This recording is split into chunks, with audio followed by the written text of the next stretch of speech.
Welcome to the design of the mobile modular room robot M2R2.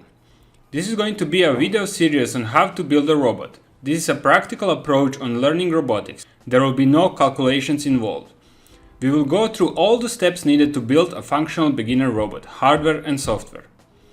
We will start by building a base, then add electronics and sensors needed for the basic maze problem solving. The robot will be able to follow walls, lines and solve a simple maze. All the steps needed to develop the robot will be shown and explained in detail.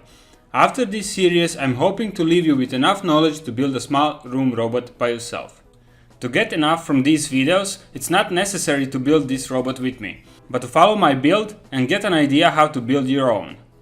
That said, all the parts, 3D models and the code will be available with the links in the description, if you need them for your project or if you would like to build the M2R2 as well.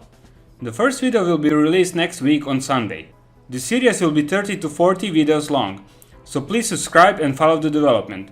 I hope you will enjoy the series. Thank you for watching.